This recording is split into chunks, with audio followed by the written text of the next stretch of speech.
Hi, it's Mithril. I'm finally back with another video. It's been a hot minute because a lot has happened in my life. I've moved here to Houston for my internship, I just worked for a week, and now it's Sunday night, preparing for the next week, and I finally feel like my life is together enough to start this little project that I've been thinking about. Basically, this is my Skillshare Diaries. It's gonna be 2 months of me trying out Skillshare. I'm probably gonna make a video every week or two, just outlining like which classes I'm taking, what kind of progress I've made. I just want this to be, you know, a little log of what kind of value a typical person could be getting out of Skillshare. I'm gonna be working full-time, and also I have other things in my life, so hopefully this is some sort of typical experience. As everyone on YouTube has probably heard by now, Skillshare has an affiliate program where you can get your own affiliate link, and if people click on it, the creator gets a portion of that. I have my own, I'll leave it in the description. However, I don't know if I fully endorse it or not, of course, because I haven't tried it yet. I did so way back in the past, but this is a new era where I will actually try. So use my link or don't, maybe wait until after I decide whether or not it's worth it. I'm also including the links of other creators that I admire, like the Happy D Artist, Baylee Jae, Draw with Jazza, Polymatter, and ZHC. For my own free trial, I will be using Happy D Artist's link because I love her and she really inspires me. Anyway, let's get started. So here at the very beginning, it seems like they let you choose a couple categories that you're interested in, and they'll show you, I don't know, their title courses from those categories. And as you see in the video, I'm saying things because I think I'm interesting, but I'm really not, so I'm just gonna speed through all of that. I hope you are able to see like some interesting courses and sort of just what they're able to offer. I didn't even go for any of those first though, even though they looked interesting. The first course I went straight to was Brent Eviston's The Art and Science of Figure Drawing, because there was this one guy in my Discord and he had the most gorgeous gesture / figure drawings, and I was just like, how did you do it? And he told me it was this course that he followed. And you know what? I was like, and this was months ago, but I was like, whenever I do this Skillshare thing and I have some free time, I'm gonna go follow that course and maybe I'll be able to draw as well as him. And so here I am.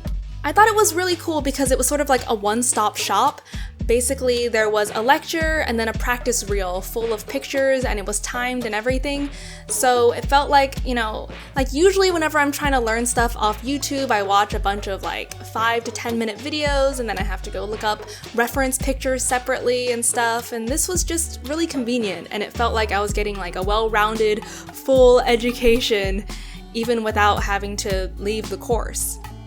And as you can see, I definitely feel like my lines are too sketchy and not smooth enough, and that's something I will definitely be consciously trying to work on in the future. So here I am looking for another course, and I saw just these gorgeous drawings by Gabrielle Bricky. And I was like, yes, I would love to learn how to design a female character sketching portraits with pencils in like 1 hour, which was how long like the lesson videos total were. And I was like, you know what? I'm gonna give this a try. Where the other course felt like I was learning fundamentals from the bottom up, this one felt more like I was just copying from her.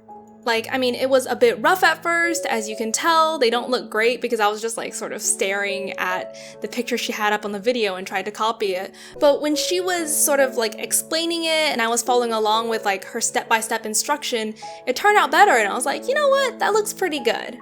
But like, on the other hand, I'm always hearing about how construction is important and you have to draw from life, and then once you really know like the structure of the skull and the face and the whole body, then you can squish it and stretch it and make it bigger or smaller and really make it into your own sort of cartoon style if that's the direction you want to go to.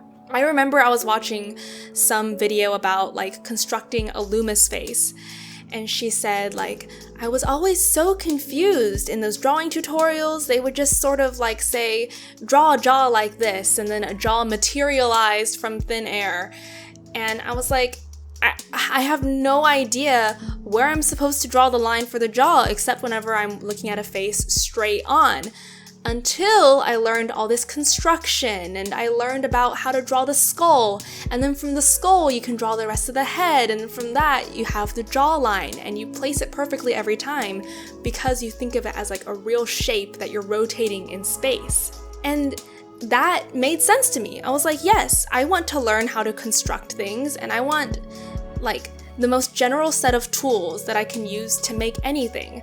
This was just like learning a couple icons or symbols and learning to draw them really well, but they're not very flexible. And like, I don't know how to draw the eyes from different angles because I only learned what they look like from the front from this course. You know what I mean?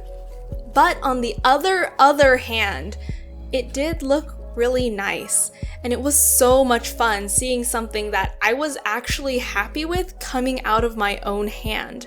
It made drawing so exciting, and I was doodling eyes and noses and mouths all the time thinking about this course.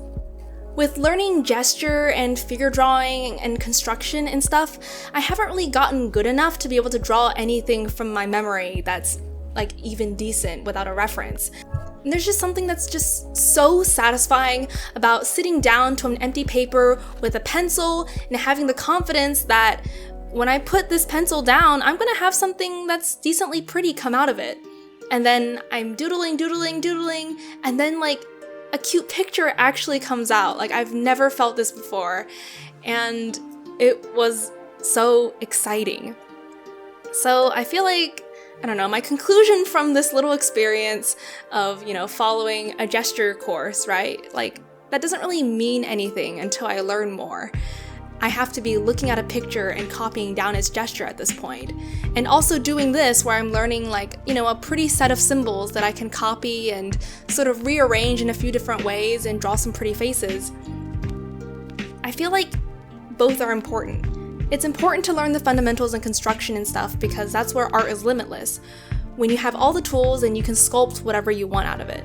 But learning some symbols that are pretty and you can draw well is important too because it gives you something fun to doodle, and any drawing is better than nothing. Like, if I was upset every time I tried to draw something, which I have been, this has been my whole experience, I would sit down, I'm just like, okay, people tell me to sketch and draw all the time, but everything I draw doesn't look good, and it discourages me from trying again, even though I feel like I know I should. Like, I've never had so much fun drawing these random things because they were finally turning out, not terrible. Anyways, I'm really excited to see where both of these courses go and where, my overall Skillshare experience goes. I feel like I'm pretty happy with my first week, but I probably haven't been studying as much as I really should. Anyways, I'm gonna stop recording so I can finish this video and maybe do some drawing tonight. Life feels really busy ever since I started working. See y'all next week.